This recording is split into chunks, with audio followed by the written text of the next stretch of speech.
I'm Andy Smith. I'm a consultant based out of Central Ohio, and I'm very excited to talk to you today about Acumatica's modern user interface.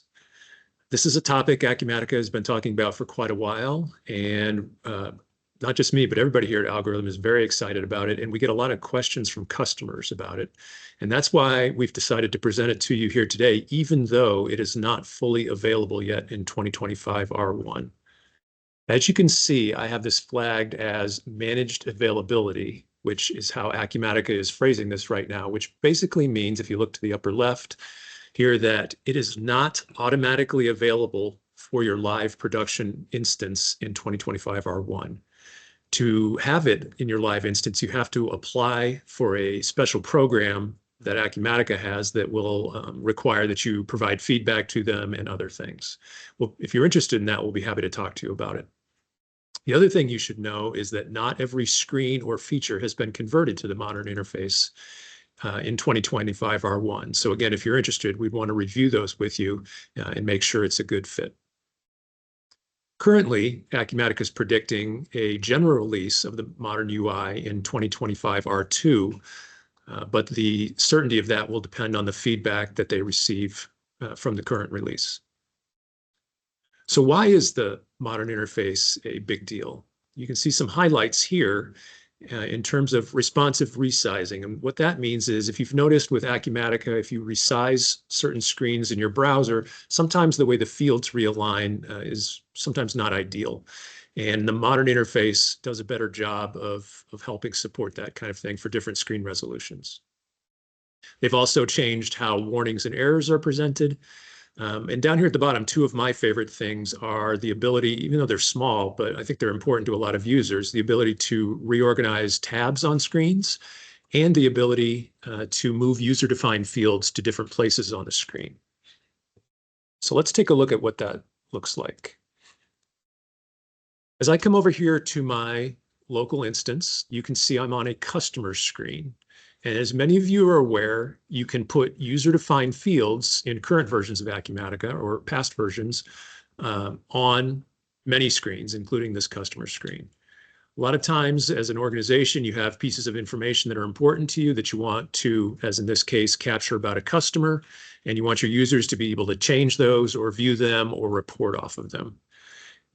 Here in an older interface, you can see I have this user-defined fields tab, which is nice, but sometimes we have fields that either need more visibility or fit with other pieces of data. And so it would be nice to be able to put that somewhere else on the screen. And that's what we'll be able to do. So here in my test instance, I'm coming over to the Tools menu, and I'm going to switch to the modern UI. And this takes a few minutes, but it's not something you're going to do every day.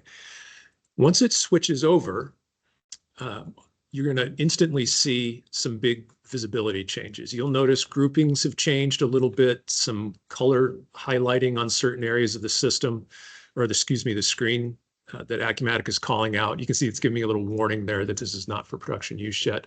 But notice the shading up here in the balance area. It just has a little bit nicer look and feel.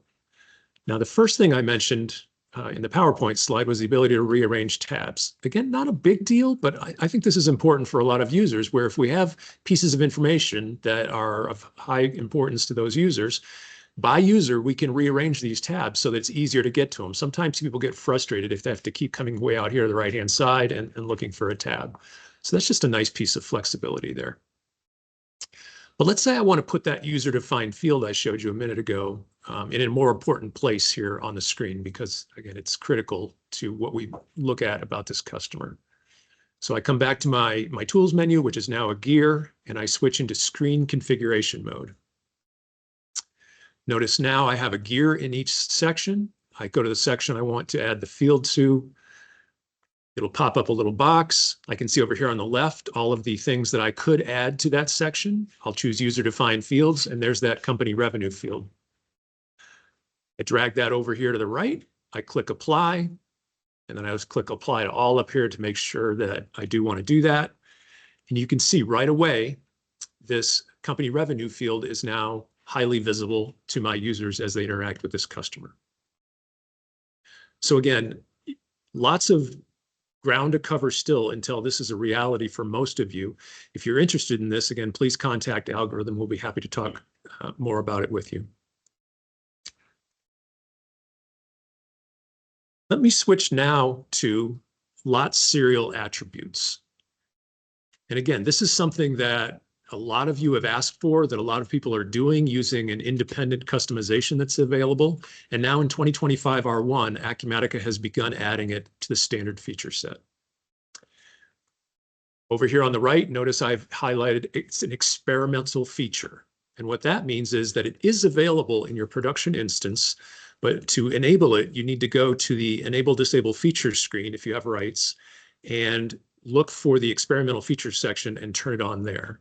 And what that translates to you as meaning that Acumatica is not fully supporting it yet, and that there are some areas of the system where they have not completely rolled it out.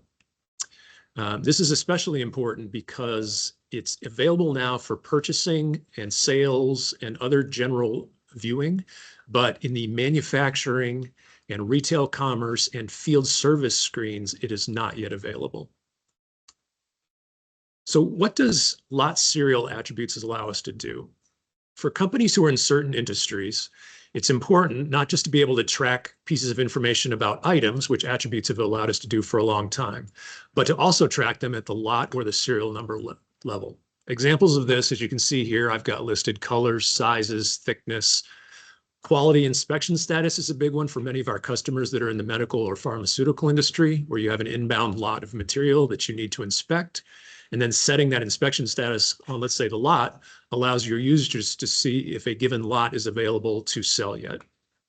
Other common examples include a manufacturer's lot number or a certificate of conformance data. So let's take a look at what that could mean in my local instance today. I'll show you briefly how you set this feature up using a lot serial class, how then I can then record that lot attribute or serial attribute information when I receive those goods from a purchase order, and then how my user might be able to see that when they're creating a sales order.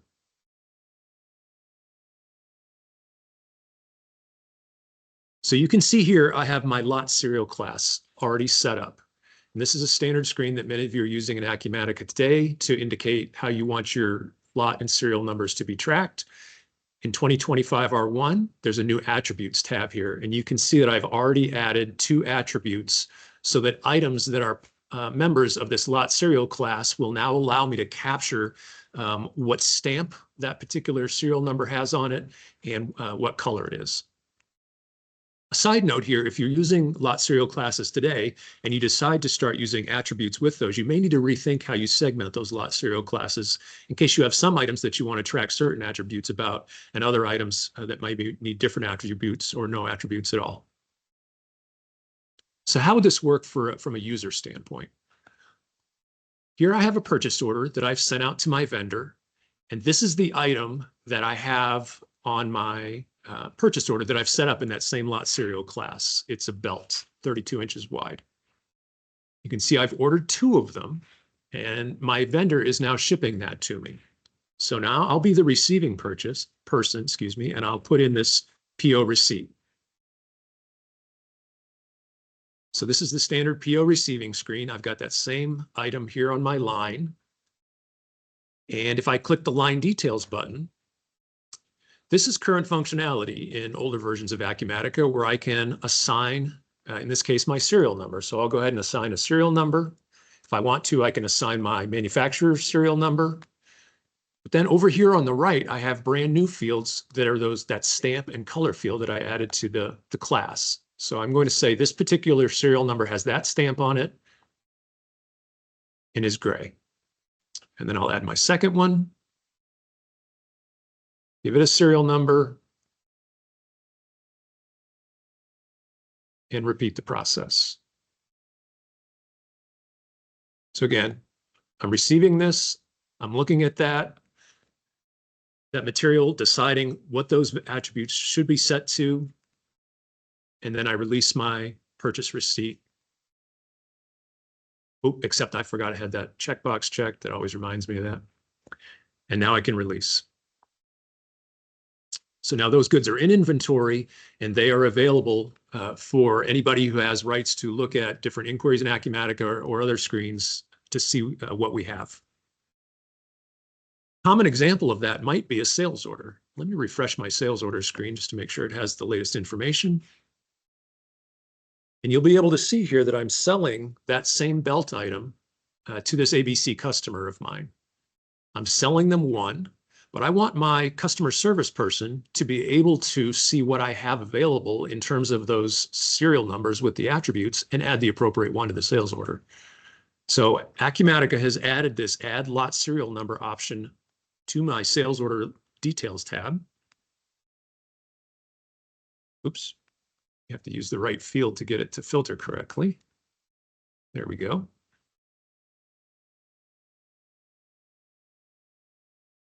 And now it has loaded all of the serial numbers for that particular item that we're using. There's the manufacturer's serial number, but right here are those attributes. So again, my customer service person can look through these, filter on them if they want to, and choose the appropriate one to sell this to this customer. Click add and close, and now that's associated with the sales order, and we can make sure we ship the right item to the customer. So again, that was a quick run through of lot serial attributes in 2025 R1. They still have some ground to cover there, but we feel this is an exciting feature for those of you in industries that require it.